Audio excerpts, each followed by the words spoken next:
আমরা চাচা ভাতিজা আর কি একসাথে ভিডিও করি। আসলে মুন্না অনেক ভালো মনের মানুষ, আমরা একসাথে ভিডিও করি, খুব আনন্দ পাই আর কি। যদি আমাদের ভিডিও কোনো আনন্দ পেয়ে থাকেন আপনারা লাইক কমেন্ট শেয়ার করবেন। ভাতিজা ঠিক আছে না?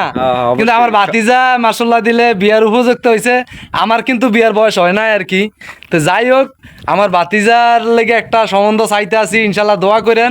আর যদি কেউ পাত্র থাকে বা সরি পাত্রী থাকে তাইলে কমেন্ট করে জানিয়ে দিবেন। আমার ওই যে আরেকটা ভাতিজা আর কি, যে আমার পেজে মুরাদ আর কি, উনিও আসলে ভালো একটা ছেলে আর কি। ভিডিওটা দেখে সবাই লাইক কমেন্ট শেয়ার করবেন। হ্যাঁ, যেহেতু আমরা একসাথে তিনজনই, আমগো এই চাঁদপুরের ছেলে সোহেল, আমার পেজের থেকে আমরা তিনজনে ভিডিও করি। সবাই লাইক কমেন্ট শেয়ার করে দিবেন, ঠিক আছে? সবারে বললে দেন লাইক করে দেন ভাতিজা, লাইক কমেন্ট শেয়ার করে দিন ভিডিওটা ভালো ভালো। ভিডিওটা আসলে ভিডিও করতে চেষ্টা করতেছি আপনার উপভোগ দেওয়ার জন্য। ভালো কিছু আসতেছে, ভালো কিছু ইনশাল্লাহ ইনশাল্লাহ আপনার অপেক্ষা থাকুন আর কি। তাহলে আজকের জন্য বিদায় আর কি। আসসালামু আলাইকুম।